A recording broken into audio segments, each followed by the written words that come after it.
Halo teman-teman semuanya, di era di mana hampir seluruh aktivitas kita berpindah ke ranah digital, mulai dari transaksi perbankan hingga interaksi sosial, keamanan akun menjadi aset yang sangat berharga. Namun, seiring dengan kemajuan teknologi, ancaman kejahatan cyber seperti phishing juga semakin canggih. Hari ini kami akan membahas cara mengenai ancaman ini dan langkah nyata apa yang bisa kita ambil untuk memastikan data pribadi kita tetap terlindungi. Untuk judul video kita hari ini adalah langkah dasar mengamankan akun digital dari serangan phishing. Untuk anggota ada 3, yaitu saya, Febrian Wijaya, lalu ada Muafiq Haikal, dan juga Rafiro Artanza Divanil. Lalu untuk tujuan pembelajarannya ada 3. Yang pertama itu meningkatkan kesadaran masyarakat tentang bahaya manipulasi psikologis. Yang kedua, memberikan langkah teknis yang nyata untuk melindungi identitas dan aset digital. Yang ketiga itu menurunkan angka kerugian akibat penipuan cyber di lingkungan sekitar kita. Lalu apa itu phishing? Phishing adalah salah satu bentuk serangan rekayasa sosial atau social engineering yang bertujuan untuk mencuri informasi sensitif, seperti kata sandi, kode OTP, atau detail kartu kredit. Biasanya, pelaku menyamar sebagai institusi terpercaya melalui media komunikasi elektronik. Secara teknis, serangan ini tidak menagihkan celah keamanan pada sistem komputer Anda, melainkan memanfaatkan psikologi dan kelengahan pengguna. Selanjutnya, ciri-ciri utama dari serangan phishing. Yang pertama itu manipulasi psikologis dan tekanan urgensi. Jadi, penyerang itu seringkali memanfaatkan aspek psikologis dengan menciptakan rasa panik atau urgensi yang berlebihan. Dalam praktiknya, pesan phishing akan memaksa Anda untuk bertindak dalam waktu yang sangat terbatas. Misalnya, dengan ancaman pemblokiran akun secara permanen atau klaim adanya aktivitas ilegal. Tujuannya itu agar korban segera mengeklik tautan berbahaya tanpa sempat melakukan verifikasi. Selanjutnya, ciri-ciri yang kedua itu anomali identitas dan ketidakkonsistenan pengirim. Jadi, indikator teknis yang paling krusial adalah ketidakkonsistenan pada identitas.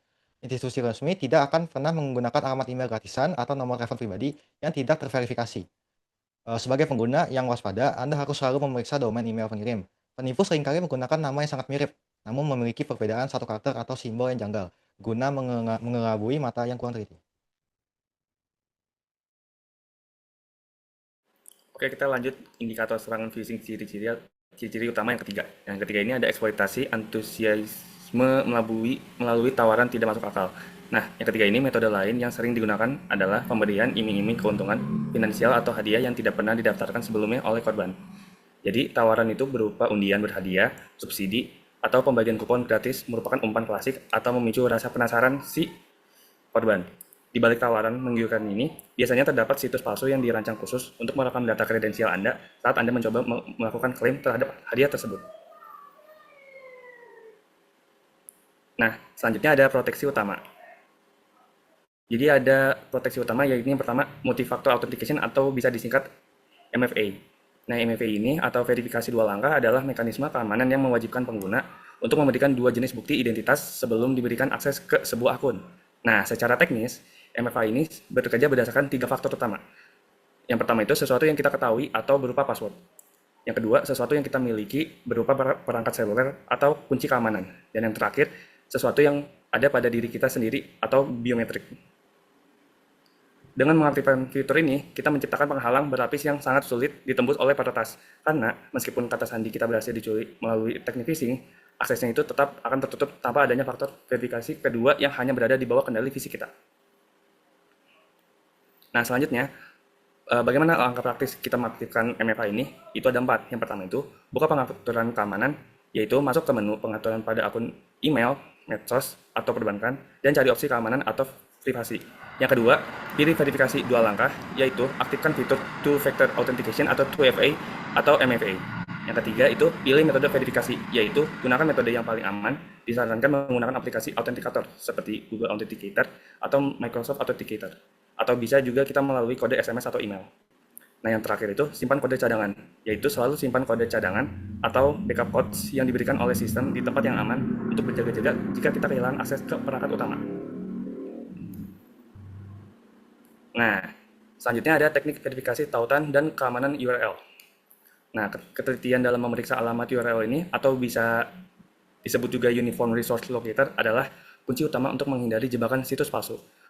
Seringnya, penipu itu menggunakan teknik manipulasi alamat web yang terlihat sangat mirip dengan aslinya untuk mengelabui mata pengguna.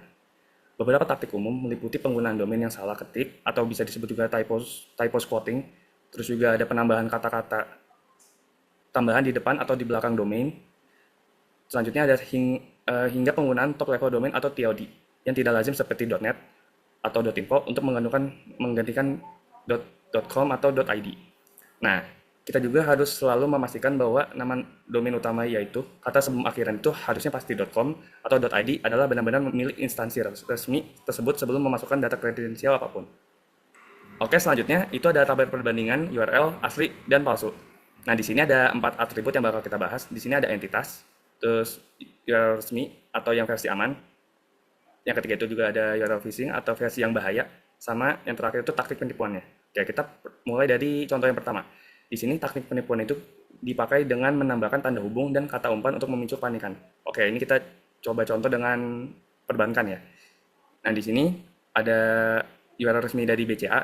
Di sini bisa terlihat nggak ada yang aneh atau nggak ada tanda hubung atau kata umpan apapun. Dan yang di versi bahaya ini, di situ ditambahkan tanda hubung di domainnya. Oke, masuk ke contoh data yang kedua.